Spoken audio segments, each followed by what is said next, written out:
Michael Stone, one of the most notorious terrorists of the Troubles, is now a free man, released as a consequence of the moral compromise at the heart of the Good Friday Agreement.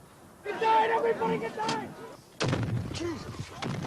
A myth surrounding Stone's actions at Milltown Cemetery has been constructed, painting him as an icon.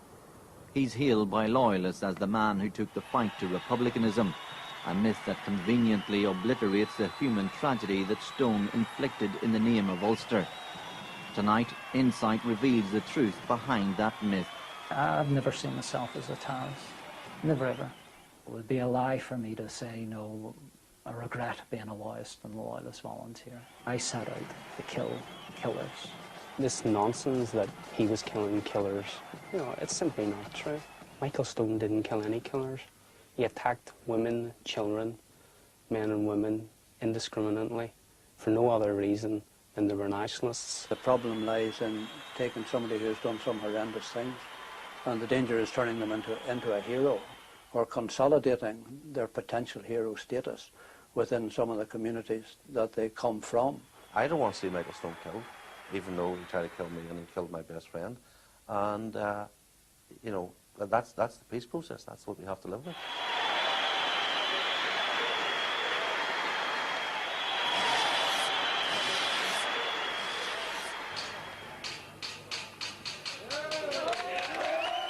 The name Michael Stone has become synonymous with Northern Ireland's troubles. Depending on perspective, he's a terrorist, a loyalist offender, or a sectarian psychopath. Even behind bars, Stone caused controversy and was among the last prisoners to be released under the terms of the Good Friday Agreement, an agreement he maintains safeguards the union he killed for. You know, I was a father, and a son, a brother, a breadwinner. Had to go to my work, had to take kids to school, had to take them to a dentist and a doctor when they weren't well. And then I donned my balaclava and took up the gun and attempted to take the war to the Republican movement, not to the nationalist community. For some of those living in the shadow of Harland and Wolff, there is ambivalence about Stone, who commands widespread respect and even heroic status. He says he now wants to live the quiet life, but that is contradicted by his obvious enjoyment of the hold he has on loyalist consciousness, a fact underscored by his presence at a UDA show of strength at the start of a murderous feud this summer. He's an icon within the working class unions, right across all the divides of different factions, etc., and organisations. He is held in very high esteem, so he could be a very positive force to actually move this process on. When Michael Stone walked into Milltown Cemetery in March 1988 to attack the funerals of 3 IRA members, he began a whole new chapter in the history of the Troubles. Within hours, his image was being watched on television screens across the world, making him Northern Ireland's most notorious terrorist. Overnight, he became a hero in loyalist circles, but nationalists and Republicans viewed his actions as those of a crazed killer rather than a clinical political assassin. Now, in his first ever television interview, Michael Stone tells Insight of his murderous campaign. But he says he now supports the peace process and wants to leave his violent past behind him.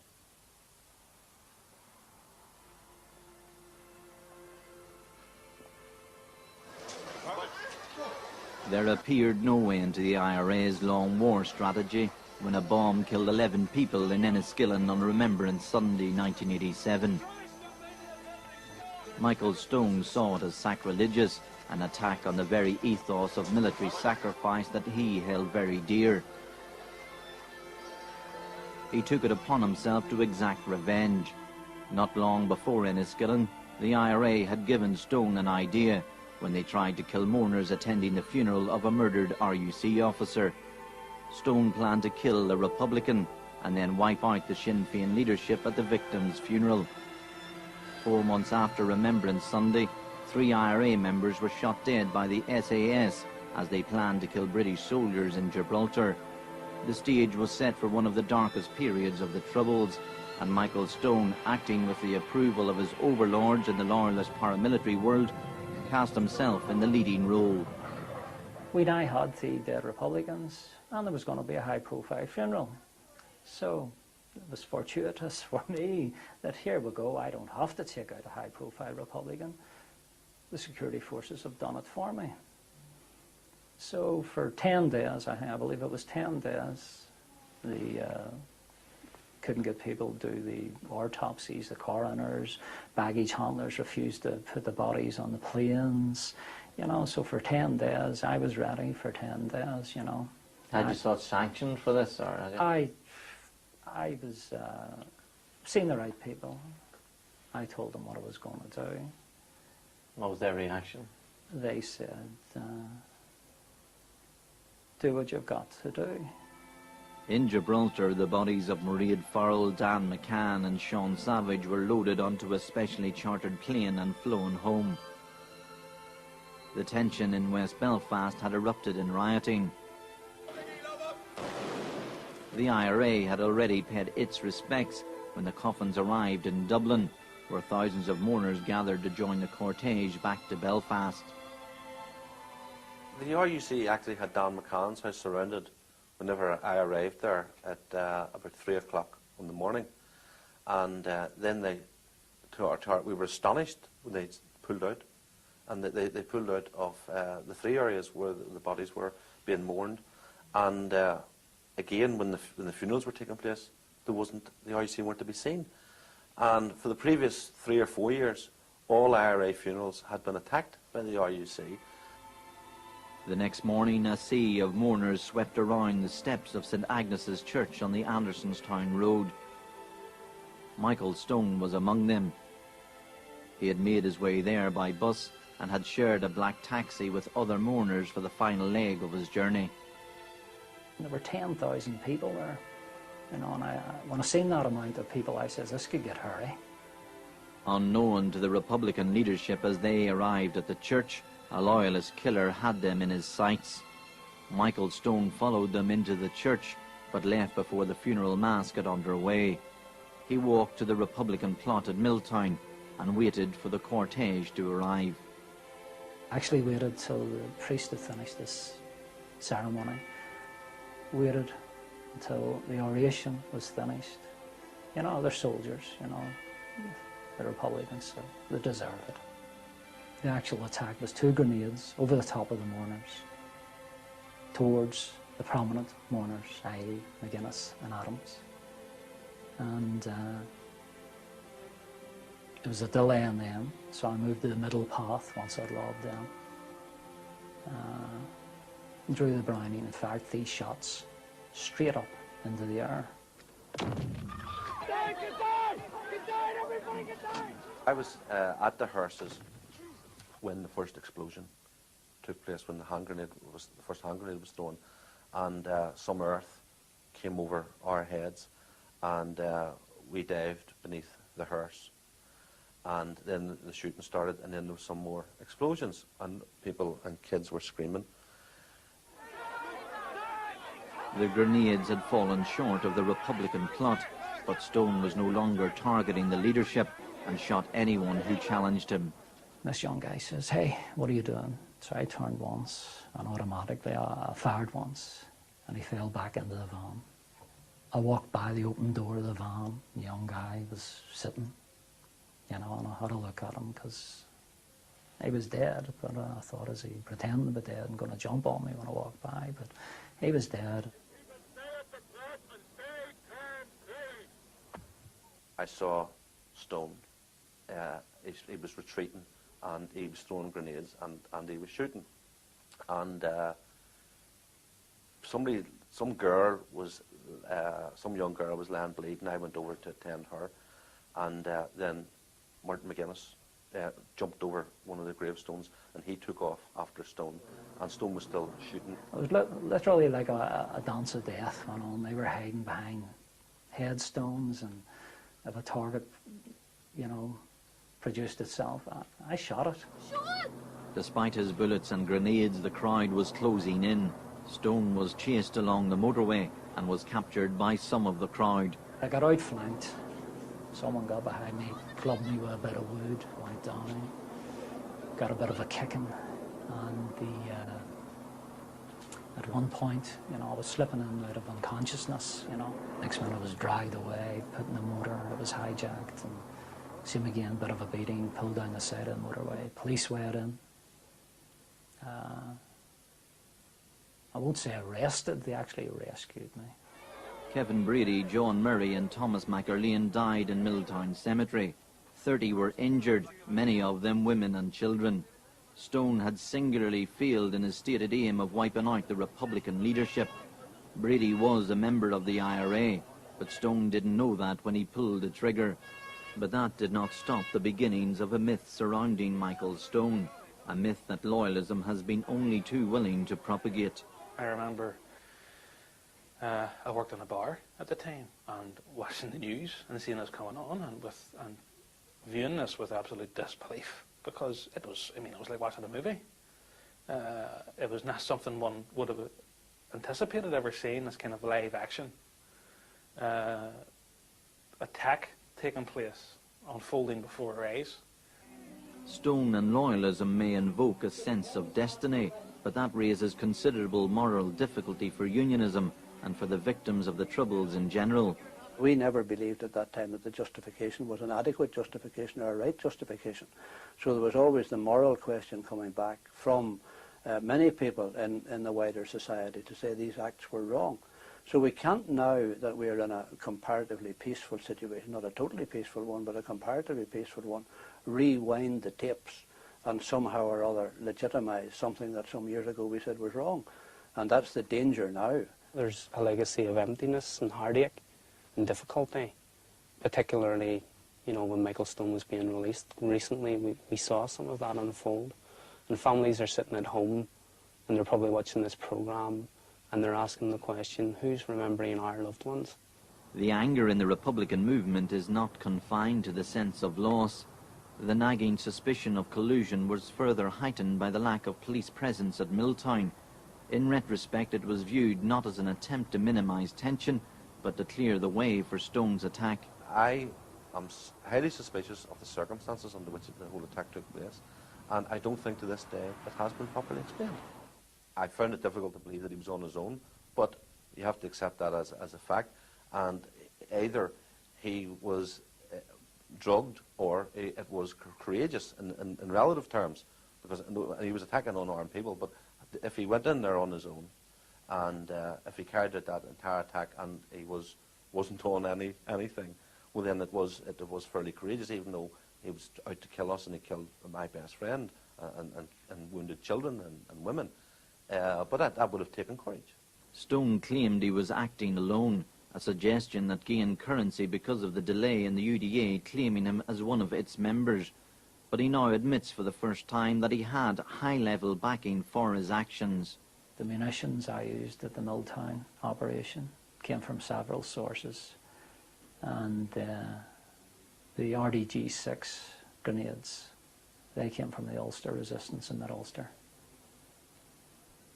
Ulster Resistance were helping you in your campaign? And they were, because they knew I wasn't going to go out and shoot some innocent Catholic staggering home drunk from the pub late at night. They knew I was out to kill killers. Michael Stone undoubtedly carried out the killings in Milltown Cemetery and elsewhere. The question is, who was pulling the strings behind it? Who was arming him? And we now know it was the British government through their agent, Brian Nelson. Brian Nelson had travelled to South Africa and procured a shipment of weapons and transported them back to Ireland. They were then distributed to the various loyalist organisations, and Michael Stone was the first person to use some of the South African shipment.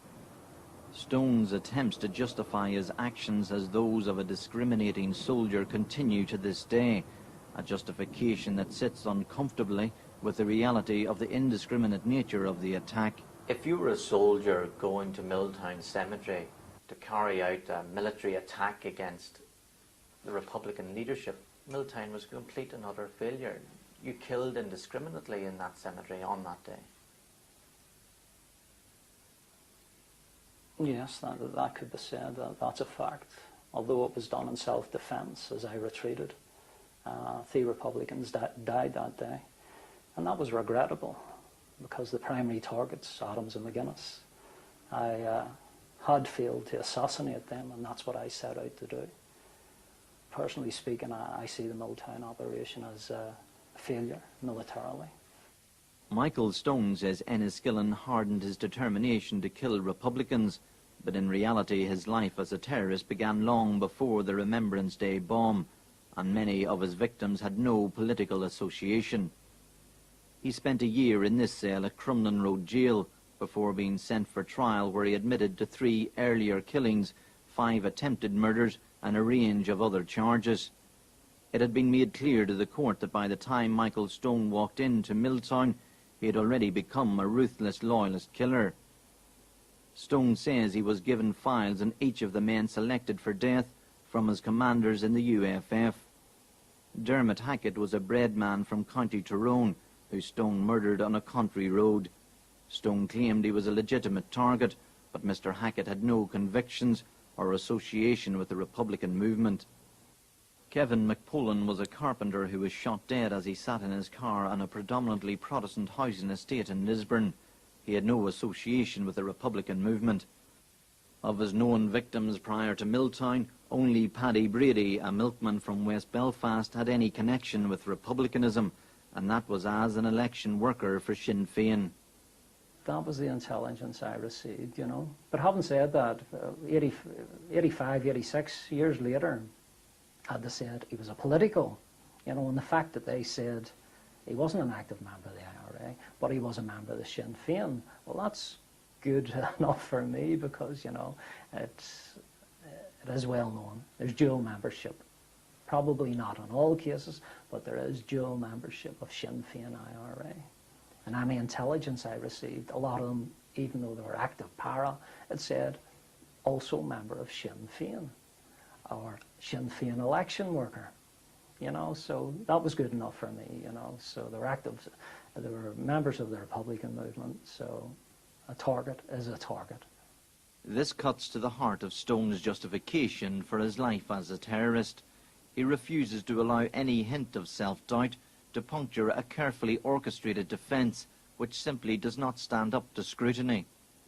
By his own admissions, the files given to him contain very detailed information which could only have come from the security forces. Do you believe that there were members of the security forces that are helping you target people for death?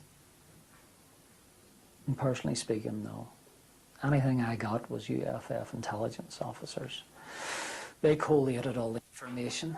Granted, some of it looked very professional, and it was obviously coming from security forces. I have no comment to make on that, but as I said, the intelligence officers, that's their job, to gather intelligence from wherever and whatever means they can do to get that intelligence. That's their job, you know. So, as I said, I acted on their information. And I've never actually seen anything with an official stamp on it or this or that. I was just showing stuff and said, that's the target. But you lent weight to it if you thought it was coming from security forces? I have no comment to make on that.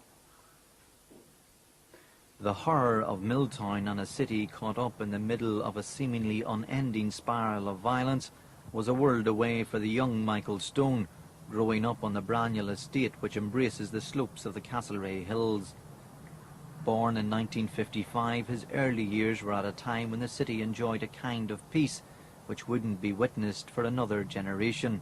As a boy, the walls of Stone's living room were a tribute to his forefathers' fight for freedom in 2 world wars. The military memorabilia underlined his sense of Britishness and also of Northern Ireland's Protestants' fight against their enemies abroad and at home.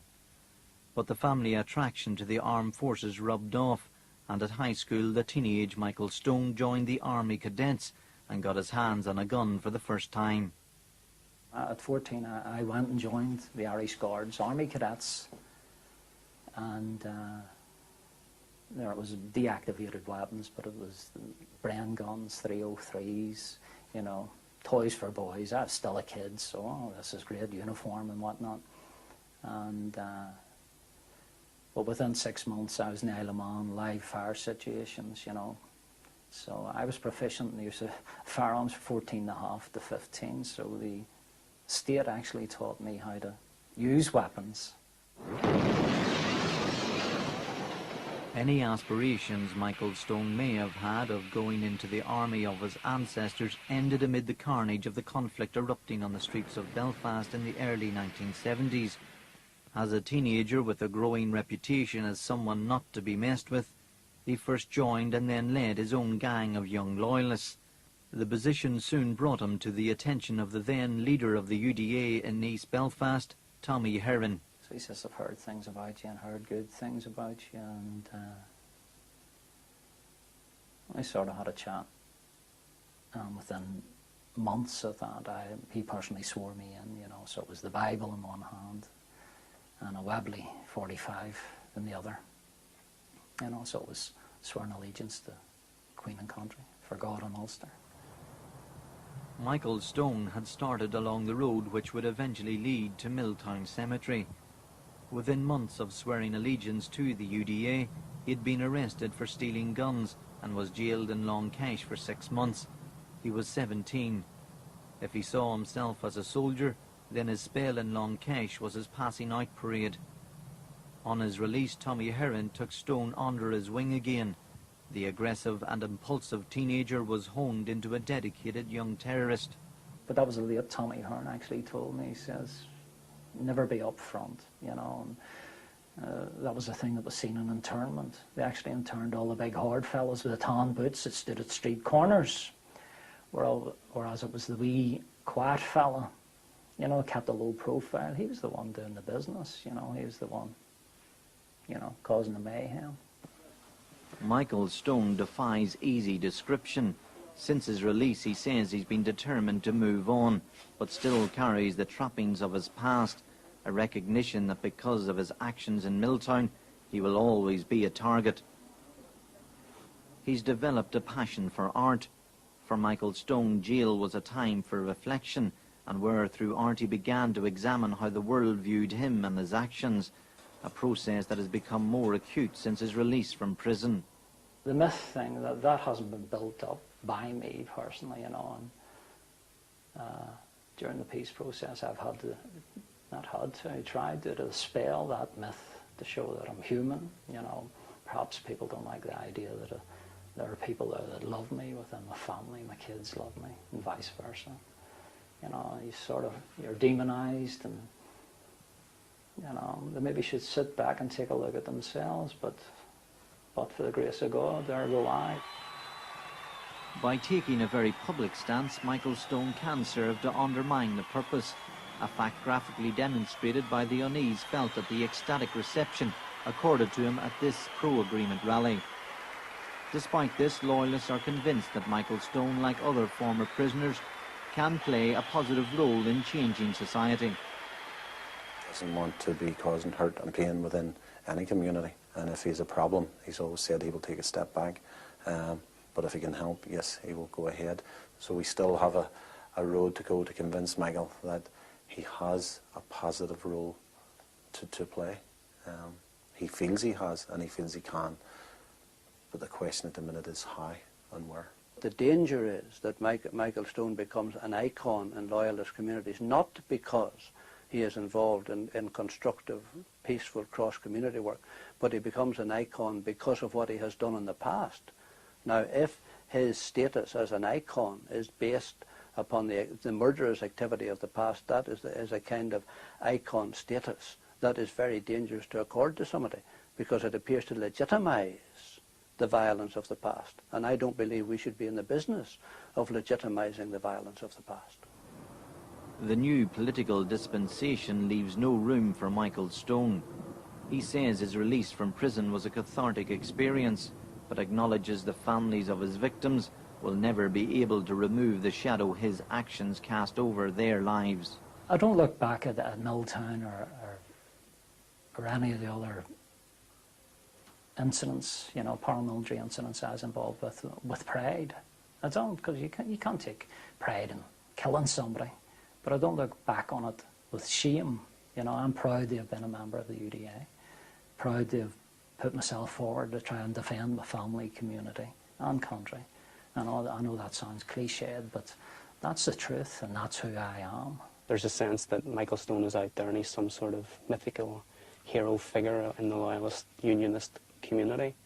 And we would just simply say to those people that look twice at it, you know, he isn't a hero, he's a killer, he's a murderer. Michael Stone's war may be over, but his release under the terms of the Good Friday Agreement does not confer any legitimacy on his past actions. For the rest of his life, Michael Stone will fight against the reality that despite the myths surrounding Milltown, he is nothing more than a cemetery killer.